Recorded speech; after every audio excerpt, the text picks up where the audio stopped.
Hey guys, today let's talk about mortgages. So let's start off with, I guess, what happens when you apply for a loan through a lending institution, a bank, and uh, you get approved. And so you close on the house, all this stuff, and then eventually you'll sign a promise to pay with the bank. And then of course subsequently you are promising what you think, promising to pay back the money that they're lending you with the check that they hand to you, so that you can hand that check to the person, man or woman, that is selling the house to you. Unless it's a corporation, then it's a person, right? Well, there's some problems with that. There is no lawful money. Since 1933, there's no lawful money. Even when it was backed by gold, it wasn't lawful money. So if you, I'll lay some groundwork here for you. If you look up in Black's Law Dictionary, the word debt, I'm sorry, bill.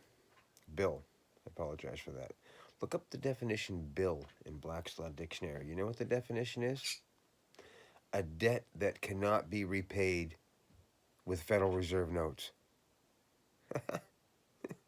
Well, they don't give us anything else to pay with. There is no other currency. So what does that mean? It means you're not paying anything. You're not paying any debt.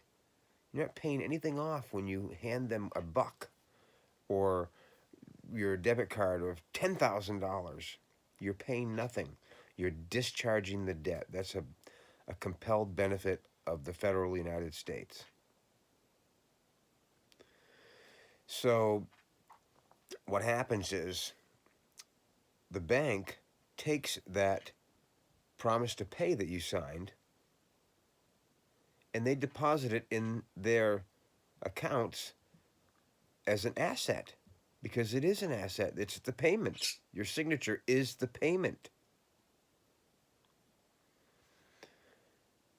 And then they take that promise to pay and they bring it to the Treasury and they go to your bond account, your trust, your strawman trust account, your Sest KV trust, Sestui KV trust, and they, you know, put in the necessary paperwork to get that full amount of the mortgage. And the Treasury gives it to them. The bank then deposits that money, real hard assets, into the bank. I think they deposit it into their bank, not sure. But once they have possession of it, then the Federal Reserve gives them, they fractalize it. They give them 10 times that amount, 20 times, I don't know what the exact amount is, of counterfeit money, Federal Reserve notes, which are, it isn't even the fake paper anymore, right? It's digital. But anyway. And so then what they do is the bank will then go back to the Treasury and deposit that money back into your bond account. Otherwise, the Treasury's going to be like, wait, what the hell's going on here?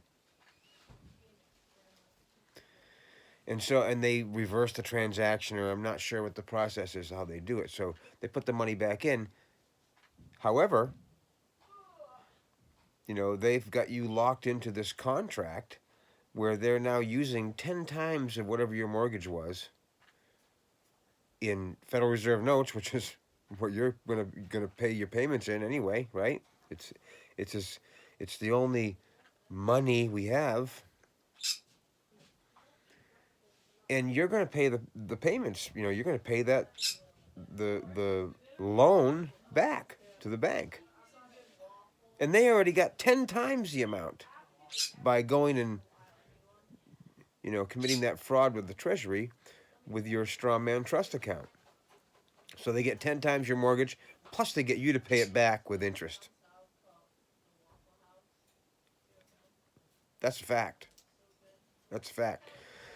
Not to mention that once it gets fractalized, the mortgage actually gets fractalized well, or it gets put into these uh, massive accounts with several mortgages, maybe hundreds, thousands, and they're sold to pension funds. Woo, bummer for the people in those pension funds when the housing market goes awry. But the point here is that because of the New Deal, because of the strawman trust account, which is owned by the government, okay? However, it was created for us to settle our matters throughout life, because there's no lawful money. So, what I wanted to say is with the mortgage, they will also, once they put it into this trust, with all these other mortgages, now the chain of title is broken. So the chain of title is broke, contract's broken, okay? But, that's okay, because it was never a contract anyway. When anybody out there watching this video, have you ever bought a house? And the promise to pay that you signed, did the bank sign it? No, they didn't. Well, guess what? According to the law, a contract is null and void unless both parties sign it. It was never a contract. It's a scam. It's your house once you sign for it. So, that's pretty crazy, don't you think? And so the process, again, I am absolutely not giving you any advice. I've never tried this.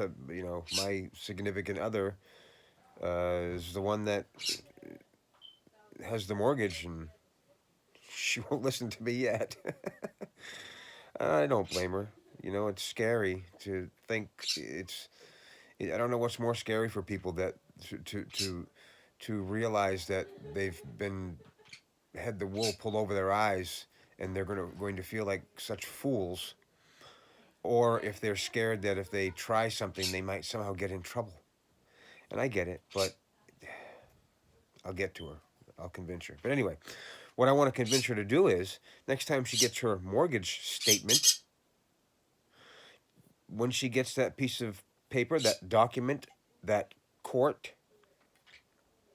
that offer to contract, every piece of paper is an offer to contract that you get from a corporation, fictitious entity. But so I want her to, and I'm going to. I wish I could get it put in my name, and then I'll do it. But anyway,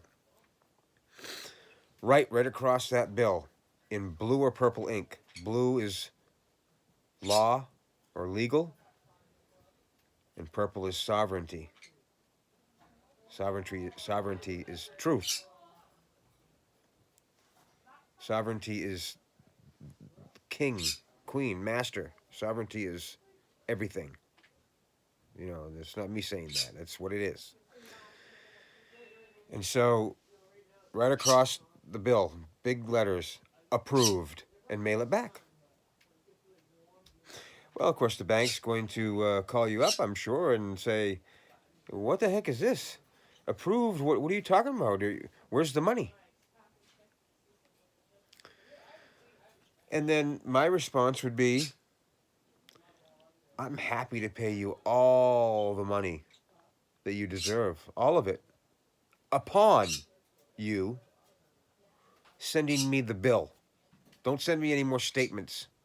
Send me the actual bill with the actual balance. Upon doing that, I'll pay. I'll gladly pay. I want to pay you. I want to help you. So and this is a good strategy to use whenever you're dealing with any authority. Don't make statements. Don't defend yourself. First of all, don't defend yourself. Defend, D means no, right? Um, because once you start, if someone accuses you of something, once you start defending, saying I didn't do it, or I wasn't going that fast, that wasn't exactly how it went. Once you start arguing subject matter, you have just given jurisdiction to the claimant that is purporting that you've committed some sort of crime or misdemeanor or whatever label you want to put on it. Stop doing that. We all need to. I'm a passionate, reactive person, so this is tough for me. But I'm getting there, getting there. You know, and so it's about asking questions, asking, as king. Break down the word. So what happens when you make statements? You have proclaimed something that is now on record, and it never goes away. What happens when you ask a question? You're simply searching for information. How can anybody get offended by you asking for? You have proclaimed nothing. You have not proclaimed that you feel one way or another. You could certainly infer that in how you ask the question, and that's another thing. But and